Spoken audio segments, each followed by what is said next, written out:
Hello, welcome to ആർക്കേസ് channel. ഇന്ന് നമ്മൾ പരിചയപ്പെടുത്താൻ പോകുന്നത് ചെടിയോ അല്ലെങ്കിൽ വേറെ ഒന്നുമല്ല, ഒരു നൊസ്റ്റാൾജിക് സാധനമാണ്. ഇത് എത്ര പേര് ഈ വ്യൂവേഴ്സ് എത്ര പേര് കണ്ടിട്ടുണ്ടാവും എന്നുള്ളത് എനിക്കറിയില്ല. ഇതെന്താണെന്നുള്ളത് ചിലവർക്ക് അറിയായിരിക്കും. നമ്മളിപ്പോൾ റോഡ് സൈഡിൽ പല ആൾക്കാരും നമ്മൾ യാത്ര ചെയ്യുന്ന സമയത്ത് പനന്നൊങ്ക് വാങ്ങിച്ച് കഴിക്കാറുണ്ട് അല്ലേ. ഈ പനന്നൊങ്ക് പനിയിൽ നിന്നിട്ട് തന്നെ കരിമ്പനിയിൽ നിന്നിട്ട് തന്നെ പഴുത്ത് താഴോട്ട് വീഴും. അതാണിത്, പനം പഴം എന്ന് പറയും പാലക്കാട്. ഓക്കെ, പനയുള്ള എല്ലാ നാട്ടിലും ഇത് അവൈലബിൾ ആയിരിക്കും. പക്ഷെ ഇത് പല ആൾക്കാരും പ്രത്യേകിച്ച് ഇപ്പോഴത്തെ കുട്ടികൾക്കൊന്നും ഇതിനെക്കുറിച്ച് ഒന്നും അറിയാനില്ല. പനമ്പഴം പറഞ്ഞാൽ എന്താണെന്ന് ചോദിക്കും. മനസ്സിലായില്ലേ? ഇതിനകത്ത് പണ്ടൊക്കെ എൻ്റെ ചെറുപ്പകാലത്തൊക്കെ അത് പാടത്തൊക്കെ പോകുമ്പോഴേ ഞങ്ങളൊക്കെ പാടത്ത് ഇങ്ങനെ വീണ് കിടക്കുന്നുണ്ടെങ്കിൽ അത് അടിയോ അല്ലെങ്കിൽ പ്രശ്നമൊന്നും ഇല്ലെങ്കിൽ അത് കൂടുതൽ കഴിക്കില്ല. അതിൻ്റെ ഉള്ളിലുള്ള പഴുപ്പ് നല്ല ടേസ്റ്റാണ്. നന്നായി പഴുത്തിട്ടുണ്ടെങ്കിൽ ശരിക്കും പറഞ്ഞാൽ ചക്കപ്പഴമൊക്കെ തോറ്റു പോകും, അത്രയ്ക്ക് മണമാണ്. പിന്നെ കുറച്ചൊക്കെ കഴിച്ചാൽ നല്ലതാണ് കേട്ടോ, നല്ല ഫൈബർ ഉള്ളൊരു സാധനമാണ്. എല്ലാവർക്കും ഇഷ്ടപ്പെടും, ചിലവർക്ക് ഇഷ്ടപ്പെടില്ല. പിന്നെ ഇതിനെ വേറെ രീതിയിലും കൂടി നമ്മൾ ചെയ്യും. ഇതിനെ അങ്ങനെ വെച്ചിട്ട് ഈ ചപ്പെല്ലാം ഇട്ടിട്ട് അതിനെ ഒന്ന് ചുട്ടിട്ടുണ്ടെങ്കിൽ വേറൊരു ടേസ്റ്റാണ്. അപ്പോൾ പിന്നെ ഇതിന്നാണ് നമ്മൾ ഇതേ നൊങ്ക് കിട്ടുന്നുണ്ടല്ലോ. വേറെ സ്ഥലത്ത് ഇതിൻ്റെ കൂമ്പ് കിട്ടും, പനങ്കൂമ്പ്. അത് ഈ നമ്മുടെ ആരോടോട്ടുമാർ നീളത്തിലുണ്ടാവും. ഭയങ്കര വിലയാണ്, കിലോ 200 രൂപയൊക്കെ ഉണ്ട്. അതും ഭയങ്കര ഫൈബർ അടങ്ങിയിട്ടുള്ളൊരു സാധനമാണ്. അതിനെ വേവിച്ചിട്ട് നമ്മൾ കഴിക്കും. വെറും ഉപ്പും മഞ്ഞളും ഇട്ടിട്ട് വേവിച്ചിട്ട് കഴിക്കാം. ഏറ്റവും ബെസ്റ്റ് സാധനങ്ങളാണ് ഇതൊക്കെ, നാടൻ ഇത്. അതുകൊണ്ടാണ് ഞാൻ പറഞ്ഞത് നൊസ്റ്റാൾജിക് എന്ന്. ഓക്കെ, ഇനി നമുക്കിത് ഓപ്പൺ ചെയ്തിട്ട് കാണാം കേട്ടോ. ഓപ്പൺ ചെയ്യുന്നത് കാണാം വീഡിയോ. ഓക്കെ, വരൂ. പിന്നെ ഇത് ഞാനിപ്പോൾ പറയാൻ വിട്ടുപോയി. ഇതിനെക്കുറിച്ച് അറിയുന്നവർക്ക് ഓക്കെ, അല്ലാത്തവർക്കായി ഞാൻ ഇത് ഷെയർ ചെയ്യാണ്. അറിയുന്നവരും മറ്റുള്ളവർക്ക് ഷെയർ ചെയ്ത് കൊടുക്കൂ. ഇപ്പോഴത്തെ പുതിയ ജനറേഷന് ഇതിനെക്കുറിച്ച് അറിയില്ല, അപ്പോൾ അവർക്കും കൂടിയിട്ടൊന്ന് ഷെയർ ചെയ്ത് കൊടുക്കൂ. കാരണം പല ആൾക്കാർക്കും പല കുട്ടികൾക്കും അറിയില്ല ഇതിനെക്കുറിച്ചിട്ട്. പനമ്പഴം എന്താണെന്നുള്ള ഇപ്പോൾ പണ്ടത്തെ മാതിരി നെല്ല് അരി എവിടുന്നാണ് വരുന്നതെന്ന് വെച്ചാൽ അറിയില്ല. അത് അതേമാതിരിയാണിത്.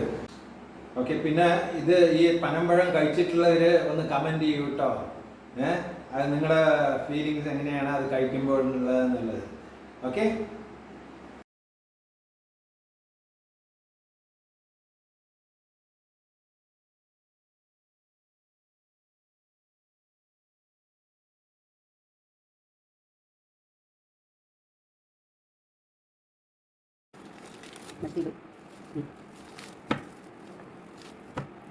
ഇതാണല്ലേ. ഇതിപ്പോൾ ഇതിനകത്ത് 3 കണ്ണാണ് കണ്ടോ, 3 പാർട്ടായിട്ടാണ് വരിക. കാരണം ഇതിൻ്റെ ഉള്ളിൽ 3 ഭാഗങ്ങളാണ്. നമ്മൾ ഈ നൊങ്ക് വാങ്ങിക്കുമ്പോഴും കാണാറില്ലേ, അതാണിത്. ഇതിനെ എങ്ങനെ ചെയ്യുക വെച്ചാൽ അതാ ഞാൻ കാണിച്ചു തരാം. ഇതിൻ്റെ പൾപ്പ് നല്ലോണം ഉണ്ട്. എടുക്കണമെങ്കിൽ ഭയങ്കര, നമുക്ക് മറ്റുള്ള ഇത് മിക്സിയിലിട്ട് അടിക്കാനൊന്നും പറ്റില്ല, ഭയങ്കര നാരാണ്. കണ്ടില്ലേ? ഇത് ചെയ്യുന്നത് എങ്ങനെ വെച്ചാൽ അതാ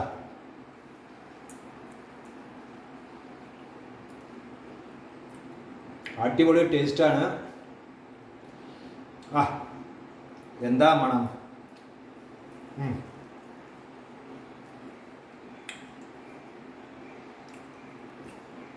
നിങ്ങൾ ഈ ഹാൻഡിക്രാഫ്റ്റിലൊക്കെ കണ്ടിട്ടുണ്ടാവും, അവർ ഇതിനെ വെച്ചിട്ട് അപ്പൂപ്പൻ താടിമാരിയൊക്കെ ഉണ്ടാക്കിയിട്ട് വെക്കും, ചിത്രം ഇതാക്കിയിട്ട്. അതൊക്കെ ഇതാണ് യൂസ് ചെയ്യുന്നത്. ഇതാ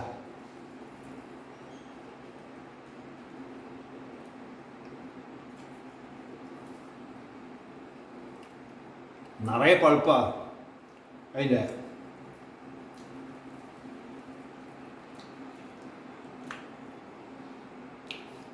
അപ്പോൾ എല്ലാവരും കിട്ടുകയാണെങ്കിൽ ഇതേമാതിരി പനമ്പഴം കിട്ടുകയാണെങ്കിൽ ഒന്ന് ട്രൈ ചെയ്ത് നോക്കൂ.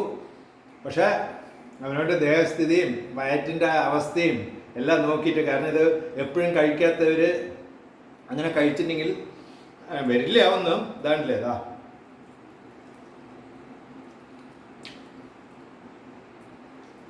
എങ്കിലും ആദ്യം കുറച്ച് കഴിച്ച് നോക്കുക. വയറ്റിന് സൂട്ടാവുകയാണെങ്കിൽ പിന്നെയും കഴിക്കാമല്ലോ. അപ്പോൾ അവൈലബിൾ ആണെങ്കിൽ ട്രൈ ചെയ്ത് നോക്കൂ, ഇഷ്ടപ്പെടും എല്ലാവർക്കും. സോ നന്നായിട്ട് നല്ലൊരു ടേസ്റ്റുള്ള ഒരു സാധനമാണ് ഇത്. നമുക്ക് കുറച്ച് ഫ്രിഡ്ജിൽ, ഞാനിപ്പോൾ ഫ്രിഡ്ജിൽ വെച്ചിട്ടായിരുന്നു, അതിൻ്റെ ആ തണുപ്പിൻ്റെ ടേസ്റ്റും കൂടിയിട്ട് ഇതിനകത്തുണ്ട്. അങ്ങനെ കഴിക്കാൻ പറ്റില്ല, അല്ലാതെ ജ്യൂസൊന്നും ആക്കാൻ പറ്റില്ല നമുക്ക്. കണ്ടില്ലേ, നിങ്ങൾ തന്നെ കണ്ടില്ല, നല്ല ഫൈബറാണ് ഇതാ, കണ്ടില്ലേ. അതായത് ഇതിനെ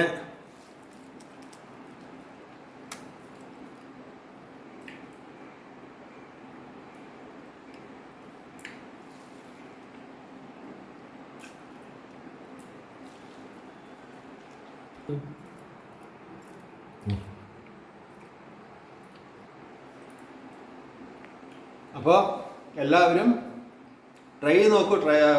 ദേശസ്ഥിതിയൊക്കെ നോക്കി അവനവന് പറ്റുന്ന രീതിയിൽ ആദ്യം കുറച്ച് കഴിച്ച് നോക്കൂ. എന്നിട്ട് എല്ലാം ഓക്കെ ആണെങ്കിൽ പിന്നെയും കഴിക്കാമല്ലോ. അപ്പോൾ എല്ലാവരും ട്രൈ ചെയ്യൂ. Okay, by.